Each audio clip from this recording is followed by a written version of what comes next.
بسم اللہ الرحمن الرحیم۔ مسند ابو یعلا کی روایت ہے، حضرت سیدنا ابو بکر صدیق رضی اللہ تعالیٰ عنہ نبی کریم صلی اللہ علیہ وسلم کا یہ ارشاد نقل فرماتے ہیں، علیکم بلا الہ الا اللہ والاستغفار، کہ تم لوگ لا الہ الا اللہ اور استغفار کو مضبوطی سے تھام لو اور ان دونوں چیزوں کی کثرت کیا کرو، اس لیے کہ ابلیس یعنی شیطان یہ کہتا ہے کہ میں نے لوگوں کو گناہوں کے ذریعے سے ہلاک کیا اور لوگوں نے مجھے لا الہ الا اللہ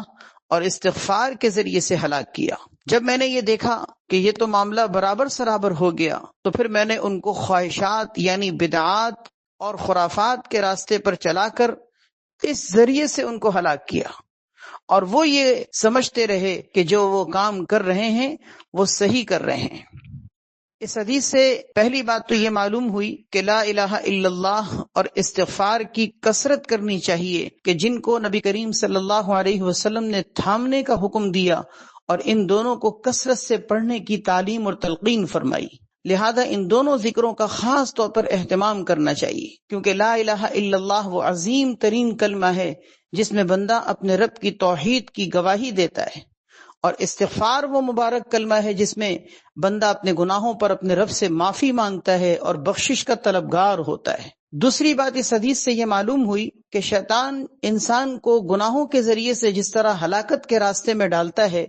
اگر بندے لا الہ الا اللہ اور استغفار کو تھام لیں اور اس کی کثرت کرنے لگیں تو اس سے شیطان کی کمر ٹوٹ جاتی ہے۔ گویا یہ دونوں ذکر کے ایسے مبارک کلمات ہیں کہ جن کے ذریعے سے شیطان ہلاک ہو جاتا ہے۔ اور تیسری بات اس حدیث سے یہ معلوم ہوئی کہ بدعات، خرافات یعنی غیر دین کو دین سمجھ کے کرنا،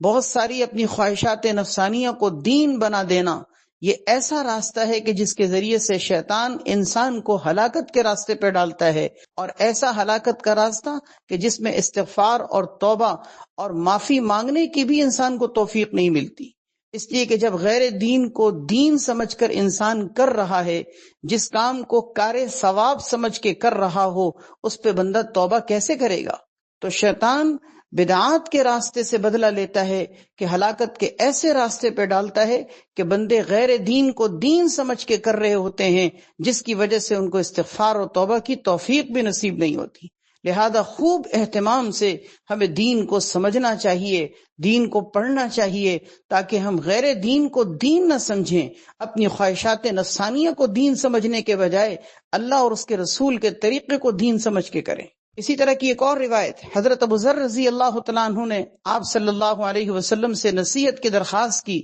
آپ صلی اللہ علیہ وسلم نے ارشاد فرمایا، اذا عملت سیئۃ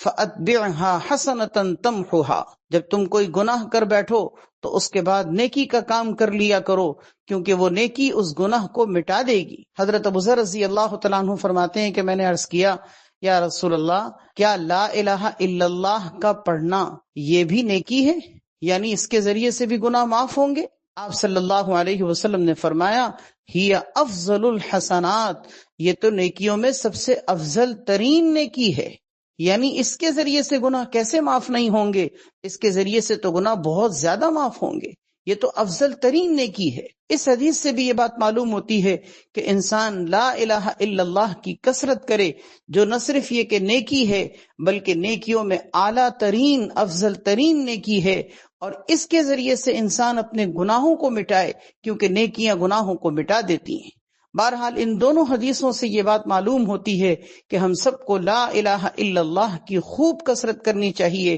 استغفار کی خوب کثرت کرنی چاہیے، کیونکہ یہ دونوں مبارک ذکر کے ایسے کلمات ہیں کہ جو شیطان پر بہت بھاری ہوتے ہیں، اور ہم ان دونوں مبارک کلمات کے ذریعے سے اپنی دنیا اور آخرت کی خیروں اور برکتوں کو جمع کر سکتے ہیں۔ اللہ تبارک و تعالی ہم سب کو لا الہ الا اللہ اور خوب کثرت سے چلتے پھرتے اٹھتے بیٹھتے استغفار نصیب فرمائے، جیسے کہ ایک حدیث میں آتا ہے، قیامت کے دن اس شخص کے لیے خوشخبری اور خوش نصیبی کی بات ہوگی جو اپنے اعمال نامے میں استغفار کی کثرت پائے گا۔ اللہ تعالی ہم سب کو کثرت استغفار اور لا الہ الا اللہ کی خوب کثرت نصیب فرمائے۔